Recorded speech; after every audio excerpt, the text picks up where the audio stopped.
All right, well, now we're back to make dinner tonight and lunch for tomorrow. Okay, I'm wondering how we're possibly going to do that, because whenever I try and do that, I have the same thing the next day. Well, we're gonna start off with the same base by using our turkey tenderloins that we just got and put together a real lovely seared turkey tenderloins with a pan gravy and a cranberry compote. And we're gonna turn that into 2 other dishes that we could use for lunch tomorrow. So we have our saucepan here, and into that we have some nice fresh cranberries. Do I have to use fresh cranberries? Yes, we want to use fresh cranberries because we still need all of the pectin that lives on the inside of this to thicken up our sauce. Note to self, no frozen cranberries. Note to self. All right, and then Miss Taya, can you pour in the sugar? So we have a little granulated sugar. All right. Along with some rosé wine, or you can use a white wine, maybe a light red like Merlot or something like that. Want to have a lot of fun? Champagne. Champagne could be great. And then for the spiciness that we're gonna add to this, a cinnamon stick and a star anise. See, now I would think that I would have to go to a gourmet restaurant, or I should say not restaurant, a store to get this. No, you can get these at pretty much any store nowadays, grocery store. This little star guy? Yeah, you don't even need a All right. special store. No, we've been using those things for years, girl. Where have you been? I'm learning these gourmet things. It's awesome. That you are. So we're gonna turn this on, bring it up to a boil, let it reduce down to a simmer, and cook it for between half hour, 45 minutes, until the cranberries have all burst and released that pectin, and thickened up all the juice to make a really beautiful deep sauce that we're gonna check out here in a couple minutes. Cool. Put that on the stove. So, turkey time? Yes, turkey Okay. time. So we have our great turkey tenderloins that we got at the store. Notice how they're as big as a chicken breast, so why do chicken all the time anymore? Yeah. Here's a great alternative that's a little bit meatier and a little bit more flavorful. And people don't usually think of using a turkey tenderloin. I mean, we use chicken over and over and over again. This is a great alternative.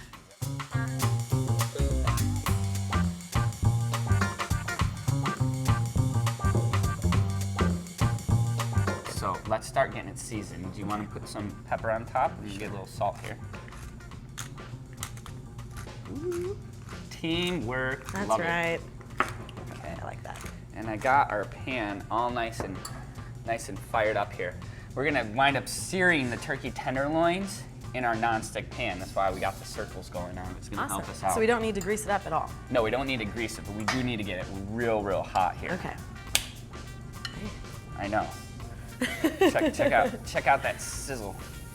All right, Nice. so the searing's going on, but you gotta, again, make sure it's real super duper hot, or else Okay, we won't get well- that nice sear. Okay, if the pan's so hot, then how come you're not using a towel to? Oh. Because I know most chefs take a towel and they're holding all the handles of their pans and. Well, yeah, normally, because most pans, the stainless steel handle or maybe an aluminum handle, it's not super heavy duty, so they get really hot.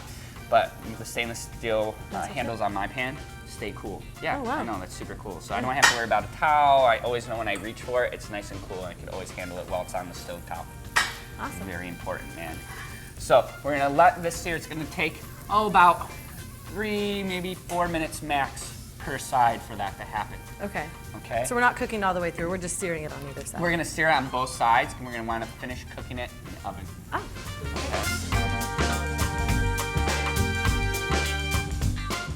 Okay, so let's check these guys. Yeah. Oh, look at that nice color. That's absolutely gorgeous. Golden. So we're gonna let this sear for another, 3-4 minutes on the other side to get that deep golden color happening again. And then what we wind up doing is we have some either chicken stock, turkey stock, vegetable stock, some kind of stock, whatever you really Okay. like. Okay? And we're gonna pour this in. Check out that sizzle. Oh yeah. And we want to cover these turkey tenderloins about halfway up with liquid. And I'm going to put the top on. Make sure you have a heavy-duty, tight-fitting lid because we don't want to lose any of this moisture while we go. And I'm going to put it into the oven. There we go. And let's take off the top here. Oh, yeah, baby. That's what we call stuff. Very, Yeah. very well done. All right, so I'm gonna wind up pulling out our tenderloins and letting it rest here on the countertop. Okay. Here's one. Look at that. Oh, the color. It's delicious. Oh Don't they look just so great? There's a second. So we're gonna let these rest for a couple minutes before we wind up slicing them. While that's going on, we should probably make our roux. Okay, what is roux? Well, when you go to thicken a sauce or gravy, a lot of times, remember Grandma would maybe just throw in flour and it would get a clumpy, lumpy gravy. Yeah. So what roux does is we're gonna wind up having our butter here and melt this down. So this is gonna be the fat, and we're gonna wind up cooking our, One of these? yeah, totally go for it, start stirring. excited. We're I gonna wanna do cook some. our flour in fat, and it's gonna coat each granule of starch with that fat. So when it goes into our liquid, it spreads evenly, so we get a nice, smooth, rich, velvety sauce.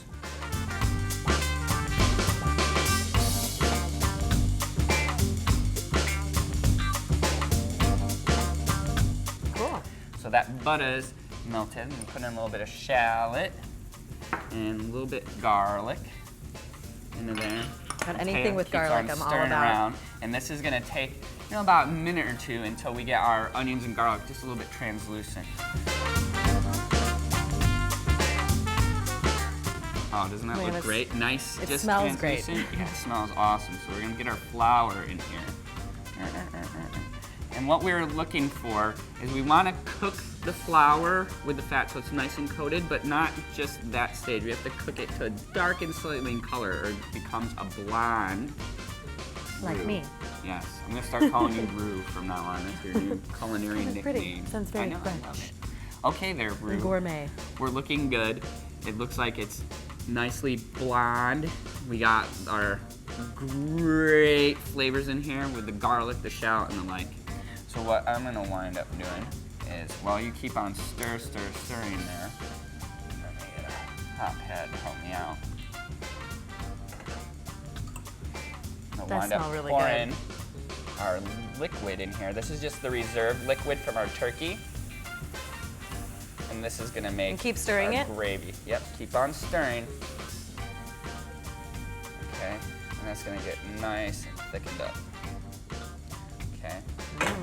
While you No keep overflow on stirring, here. Yeah, no overflow. While you keep on stirring, I'm gonna work on cutting our turkey breast now. So make sure you have a real nice sharp knife. And we're gonna slice it really nice and thin. And again, we want a really sharp knife, right? Super sharp knife, and make sure to cut it a little bit on the thinner side. It's still really nice and tender because we slow roast it in the oven there in liquid, so we're virtually braising it. Okay. I'm looking Check forward to this seeing out. how we're gonna turn this into lunch because this Oh. dinner portion is looking really good. I know, isn't that absolutely fabulous? Yes. Okay, I'm gonna slice the other one up here real quick. Because we're gonna have one for tonight for dinner, And one for lunch tomorrow. maybe even two. So our cranberry compote is looking just about ready here. Oh yeah, it is thickening. Yeah, so this is after about 45 minutes on our stove top. It's all the cranberries have burst. It's really Look at nice that. and thick. Yeah, this is absolutely perfecto chango. So we're gonna get a little bit of this here All right. happening. Look at that. Our cranberry compote. This is our like an easy side. Thanksgiving dinner. I think this is the easiest Thanksgiving dinner ever. But why does it have to be Thanksgiving? It doesn't. It could be any day. Get over our sauce here. Move that over. Good. Look at that. Yeah, gotta stir it more. I'm just scared to make a mess. I need to Don't let worry go about of being- that. Yeah, don't worry about being scared. Gotta get that smooth. Look at that. Okay. So we got our tenderloin and our gravy, our compote, but what we could do for tomorrow, we can do a turkey sandwich. You know, not just your normal turkey sandwich. So It looks with amazing. a little bit of our compote on there, so we can lay out some of our turkey. Oh my gosh. I know, how can we go wrong with And that? what do we have over there? We got the piece de resistance. We have an Asian style soba noodle salad, but have Looks turkey on it instead. Amazing. Gosh, if you want to learn more about great recipes like this one, like dinner today, lunch tomorrow, all these great meals, go to circulon.com. And we'll see you next time. Bye for now. Bye. I'm going to try some of this. Yeah, I want some.